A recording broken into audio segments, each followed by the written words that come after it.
Let's see how we can transfer the files remotely. Let's suppose if we are on remote server 1 and we want to transfer file on server 2, what are the way how we can transfer that? So to transfer the files remotely, we have three options. Yes, we have three options. One is SCP, that is called secure copy. Second is Rsync, that is called remote sync. And third is SFTP, secure FTP. FTP means file transfer protocol. So these three are services which we can use to transfer the file remotely. But remember, these three always use SSH protocol in the backend. When I say SSH protocol in the backend, it means whatever we discussed till now regarding SSH, everything will be applied there. Like the username, encryption on the network, right? Password based, passwordless, right? Everything will be work in the backend for when we are working with these, any of these three, SCP, Rsync, or SFTP. So it means as per this diagram, which we created earlier. So if you want to copy any file from client machine to server machine, so it means on the server machine, this OpenSSH server should be there, SSHD service should be running, network manager should be running, IP address should be there, there should be some username, password, or passwordless authentication. Right.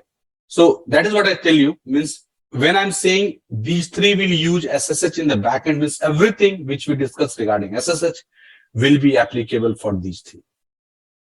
Right? Now, how we can copy? Right? Okay, first of all, what is the difference between these three? Okay. So SCP, secure copy, and Rsync, remote sync. This Rsync is basically what you can say is in a term. Okay, yes, incremental. You know about incremental? Incremental copy means, let's suppose if you start copying any data that size is 10 GB and you start copying with SCP. So, and due to any reason, your connection get broken, either means network issue or any intentionally you have break that connection. So whenever next time you will try to copy that 10 GB data by using SCP, it will start copying from the beginning, right? So it's already copied 6 or 7 GB data earlier, but when you do with SCP, it will start copying from beginning. But at the same time, if you copy with Rsync, so it will start copying the remaining things of your data. Right. So basically, this Rsync can be means Rsync is used to copy incremental data from to the remote servers.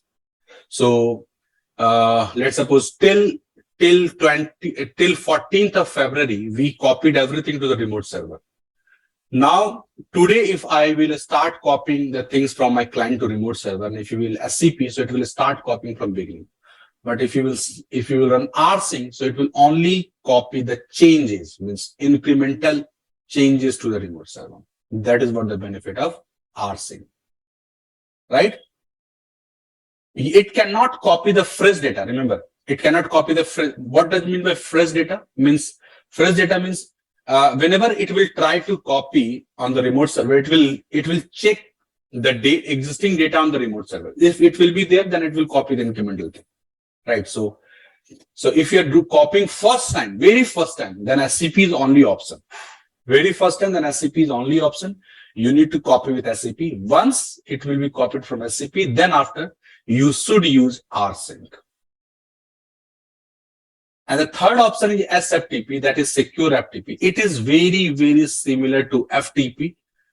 Similar to your FTP, there will be get and put command will work to download or upload the files. Only the thing is it will be secure. because normally FTP is very insecure, right? That's why it is blocked in your companies as well. Similar to Telnet, the username, password, data, everything can be hacked, can easily be retrieved from the network, right? But when you will go with SFTP, so it will make your connection very much secure because it is using SSH in the backend, right? So that is what the difference between SCP, Rsync, and SFTP. Now let's see how we can remotely copy the things from client machine to remote machine. So for that, let me go to this client machine. Means from here, I want to copy. Okay. If I want to copy the data from this machine to this machine, then the things will be vice versa. Means now if you want to copy from here to here, now then it should be your Linux machine, right? And OpenSSH should be there, SSHD should be there, network manager should be there. So everything will be just reverse, right? In case of Linux, all the machine will have SSHD, open-SSH server package will be installed. All the machines. This machine also has OpenSSH server, and this machine also has OpenSSH server, right? Only the thing is you can start the service here also and start the service also. Correct. Anyway, let me copy the data from client machine to remote machine. So I have this image.tar.gz, which I want to copy to the remote data, remote server. How I can do that? SCP, right? SCP, then -R is mandatory for directory, similar to your copy. I hope you remember. Similar to copy, -R is mandatory for directory, not for file, right?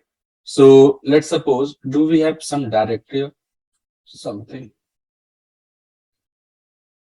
Is it? Okay. SCP-R/etc. Now let's suppose I try to copy /etc. That is source. Source means current machine, not destination. Destination is 172.24.0.133. Column. IP address the destination one, but on that destination where you want to copy. I will say in TMP folder. Right. Press enter. Give the password. What it will do? It will root. Root is blocked, right? So I cannot copy with the root. I need to copy with some local user.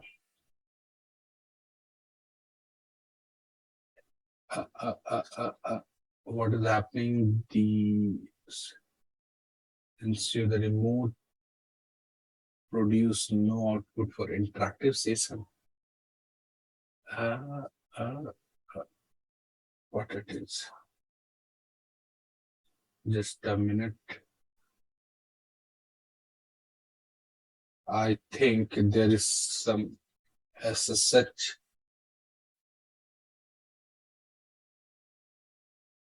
It is working fine. Anything, it could be possible like that user student. Let me try with the student. Yes, it's working. The reason is the Deepak user. Okay, still it is failing. Just a minute. Let me check it again. What is the problem? Hold on. Yeah, it is copying. Copying. File to upload directory failed. Okay. What about the space? Do I have a space? I have the space, but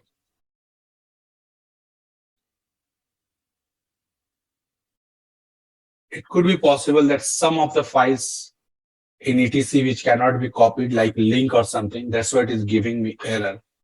But instead of that, if I will create any other directory in mkdir opt called test and try to copy that one, it should definitely copy that, because in etc there could be possibilities some of the files which cannot be copied.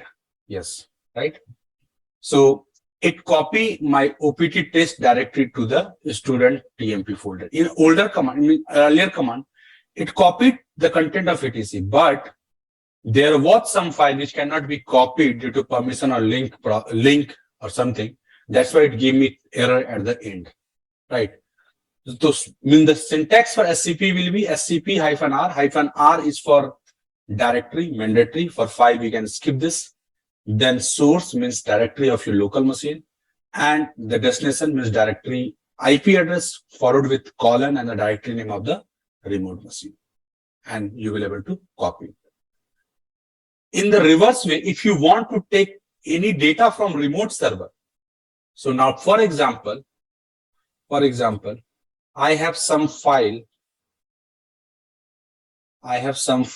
or in OPT folder, I have something called Ketan Linux dir, and I want to copy it to my machine. So how I can do that? In same SCP command, SCP-R for directory. Now what is the source? This time source is 172.24.0.133 :/opt/my file. That is the directory source. Means this time source is remote machine and destination is my TMP folder. Yes, I can copy that. Remember, here it is not asking for password because we make the passwordless authentication, right? But if we have not made any passwordless authentication, so it will definitely ask for the password, right? So here it copied the things from the remote server to my machine, my file. So SCP or Rsync means all these remote copy can be used to send the data to remote server or retrieve the data from remote server as well. Only the syntax will be little bit changed, means, sorry, not syntax, but the way of writing will be changed. In case of you want to take the data from remote machine, then there will be source, your machine, and destination will be remote machine.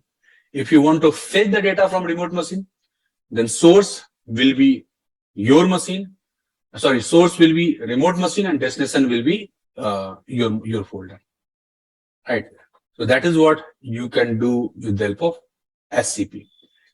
Same thing, just you replace with Rsync. That's it, right? It will also work in the same way. Okay, let me show you one interesting thing. So you can see that receive incremental file list, but at this moment there is no any file at here. So let me copy touch my OPT, my file and A, and run this command again, right? It's saying A and A.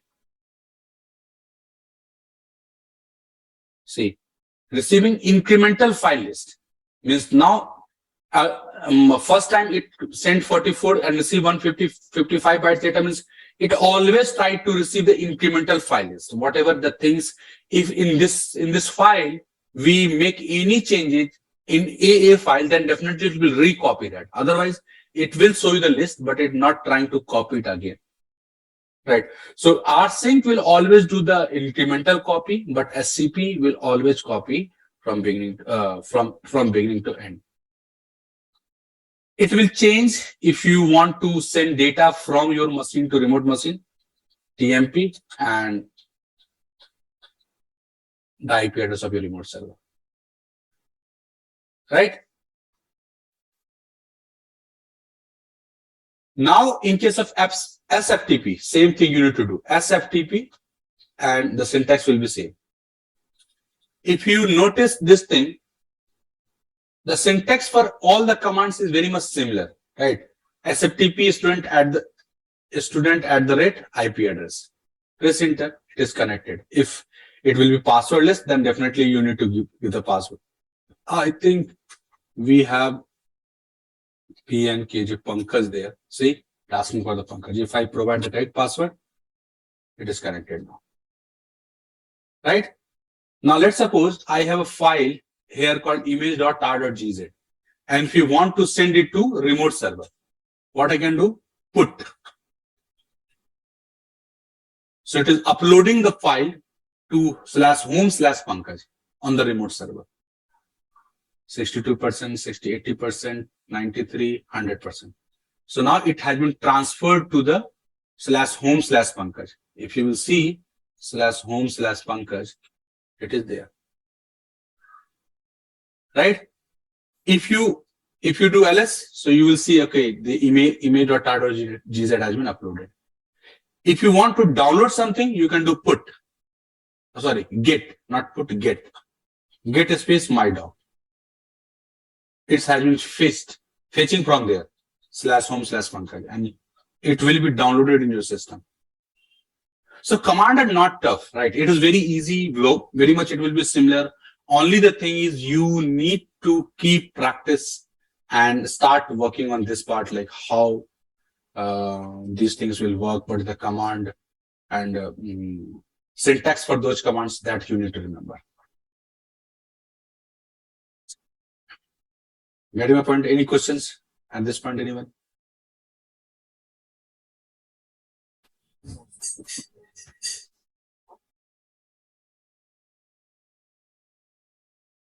Okay then. Now we discuss about how to take the remote, how to copy the files and directories remotely. Now, and we know everything is working, is using SSH in the backend, right? So how we can change the configurations of SSH, right? The configuration of SSH means the configuration file of SSH is /etc SSH /hd_config. This is the configuration file of SSH server, right?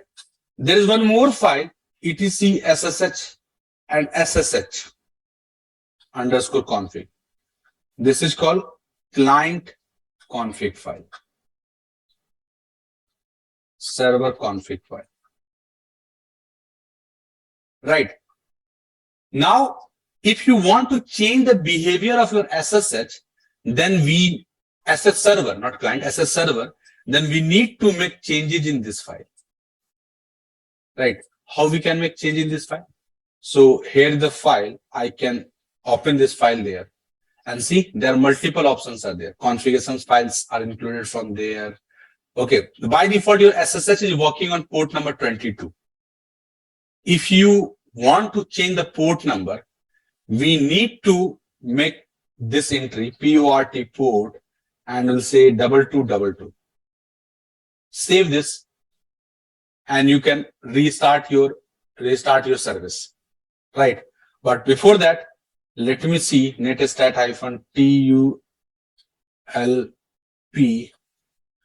grep SSH L. Oh, sorry.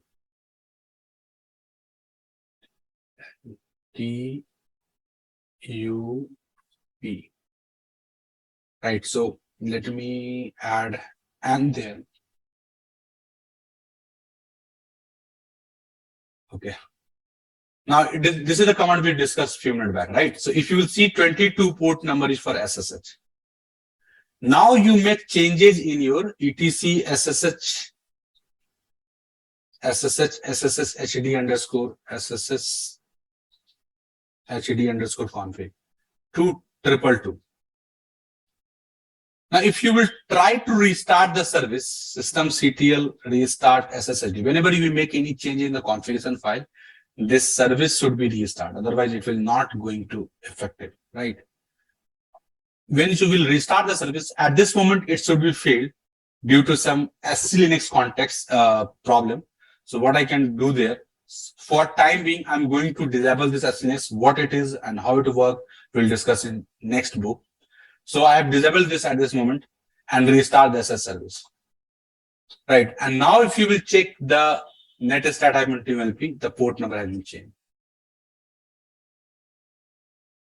This is one trick which you can do in your SSH file. Let me open that file again. I'm going to remove this line. Again, it will go back to your 22 port number. When you will scroll it down, there is an option called permit root login. Prohibited password means what? If you will uncomment this line, what will happen? You are allowing root to log in. You are allowing root to log in, but not with password. Then how? What is the other approach? Passwordless, key based. Means if you uncomment this line, so root will able to log in only with the key-based authentication, not with the password. Right? Oh, just a minute.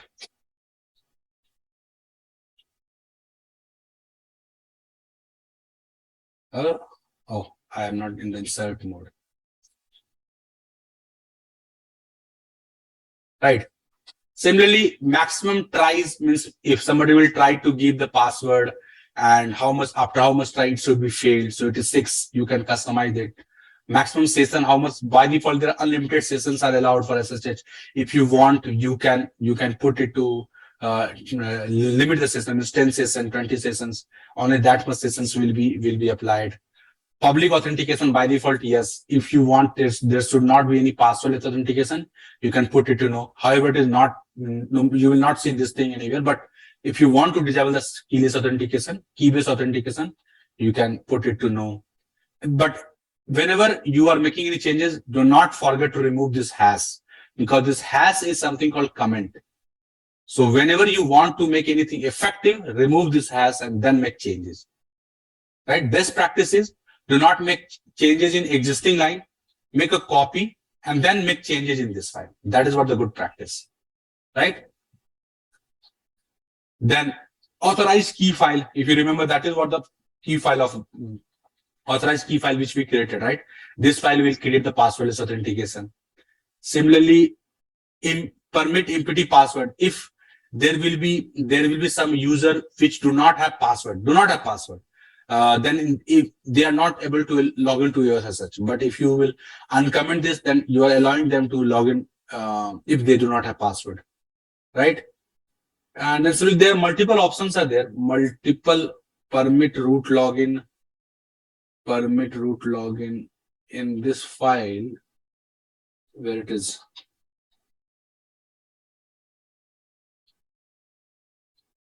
Permit root login. If you want to allow the permit root login, so what I can do, I can uncomment this and set it to yes. So if you notice that till this time, we are not able to take the remote with the help of root, right? But now if I will do SSH restart and go to your remote server and try to take the SSH with root,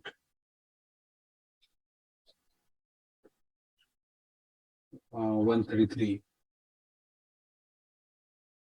See, now I'm able to take the SSH with root. So if you want to block the remote with root, so same line you can comment it or set it to no. No. You will not able to take the password with, take the remote with the help of root. Right?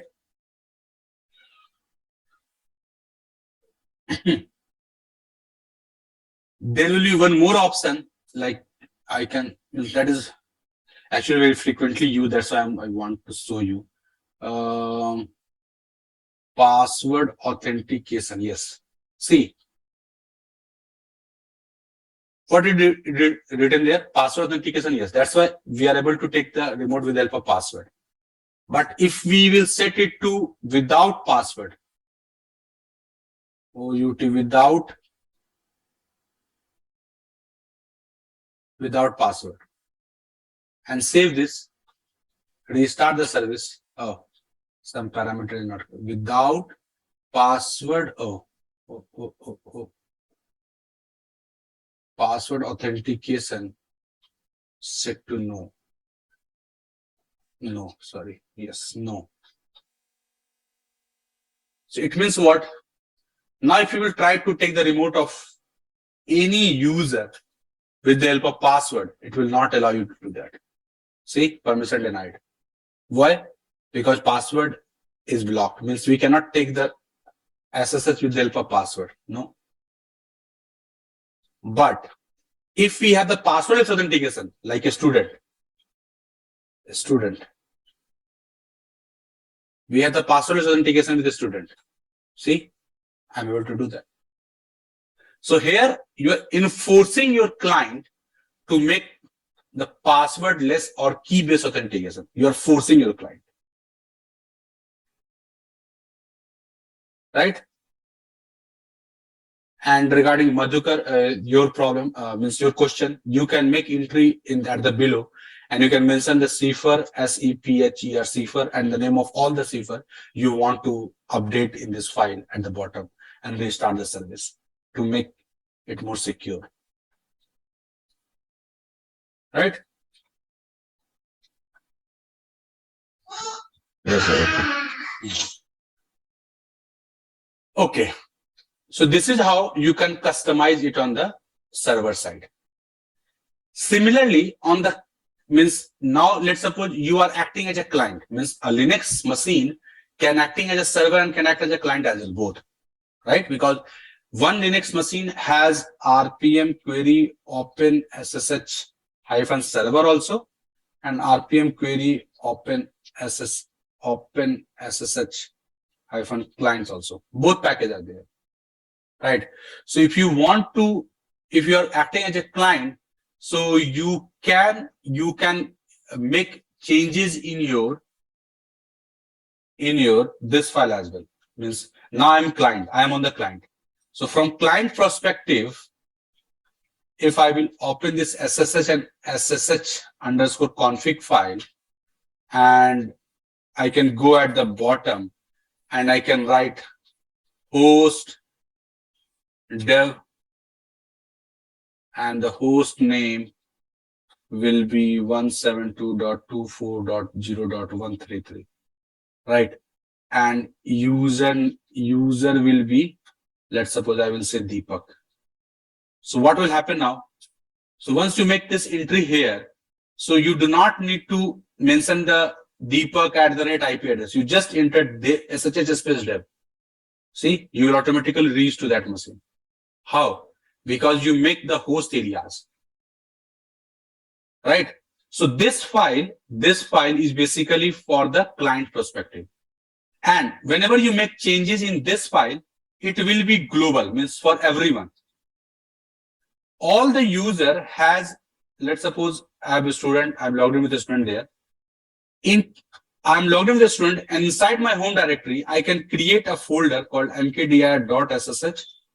And inside this folder, I can make a config file. And here also I can make this entry. Let's suppose host, I will say my host something, and we'll say host name 172.24.0.133. Let me open this again. That is what? Host, my host, I can write this, right? Or you can also make entry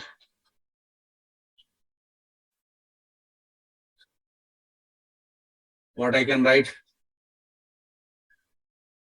host star, means for any host, the user should be Deepak, right? I can also make it entry with this one. So what does it means? Means whenever I take the SSH my host, so it will go with Deepak, right? It will go with the Deepak.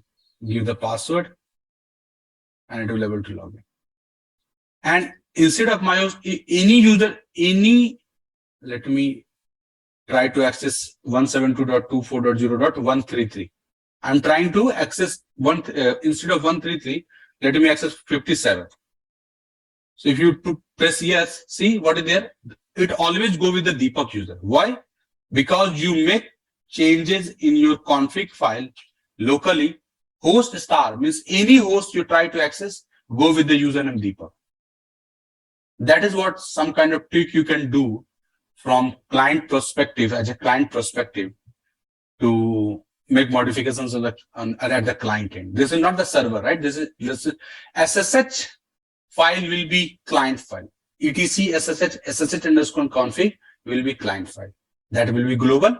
And for any specific user, you can create a directory .ssh and create config file.